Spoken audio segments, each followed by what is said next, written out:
So our next stop along the garden route was Mossel Bay, where we found a lovely pub where the kids enjoyed some umbrellas. We were staying in a hostel, which gave us some space to just play and explore.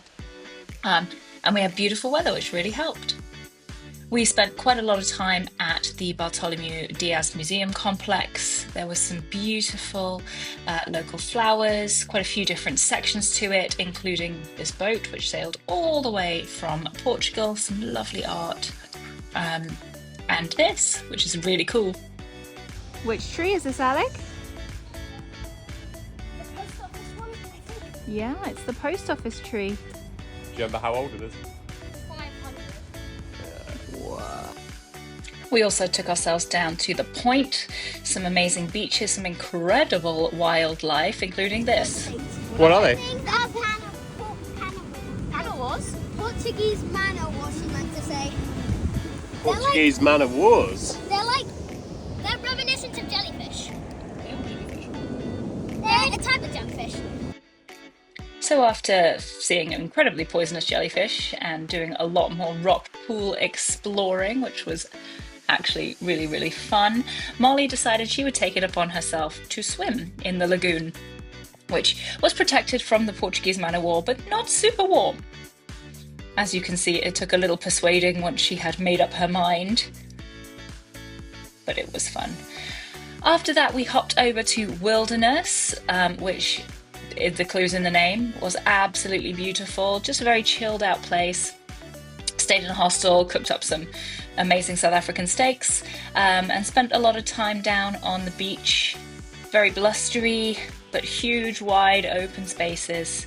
Dave doing a Dick Whittington impression there. And we also took some kayaks out down the river, which was beautiful, if tricky to get in. We also switched out the kids a few times, so if you see them in different boats, that's why. What are you up to, Mimi? Yeah. Stopped for a picnic on the way, and kept kayaking on the way back through some extremely breezy weather, and Molly tapped out and decided to have a nap. Another outdoorsy thing was that Dave went paragliding, which was very cool. Had an amazing time. It was quite strong winds. Alec was also supposed to go, but he didn't quite make the weight requirement for the amount of wind there was. And later in the day, there was no wind. The next stop on the garden route was Knysna, which was much more urban. Molly enjoying her baby there. So we had a couple of lovely meals out and just walked around enjoying the waterfront. Absolutely stunning, stunning place. There's some walkable islands. Alec enjoying all the tidal stuff going on there, and Molly mostly enjoying walking along.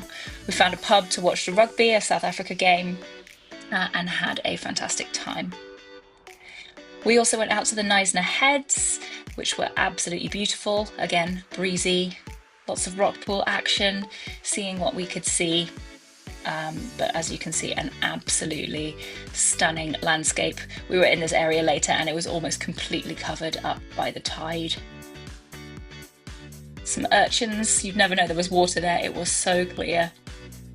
And then after we had explored down below, we went and had some incredible cake, including a pie almost as tall as Dave. He's very happy about it. And then went up the mountain to see the heads from the top. Another exciting thing we did from Knysna was visit the Knysna Elephant Park, which is a sanctuary. Where are we going, Molly? The elephant. Can you see any? How many are there? I have no idea. Is there a whole crowd? As you can see, we were not very far away. This was Molly's feeling, and this was the reality. That was as close as she was going to get to an elephant. Alec was a bit happier to get a bit closer and was very brave in feeding them. It was a fun thing to do. And then after that, we found a fantastic seafood restaurant, which had this amazing oyster. The kids were playing. Just listen. What are you playing?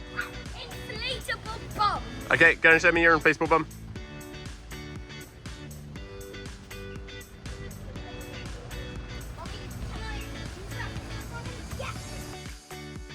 So after inflatable bums, it was time for school before getting ready for our next stop, which was Plettenberg Bay.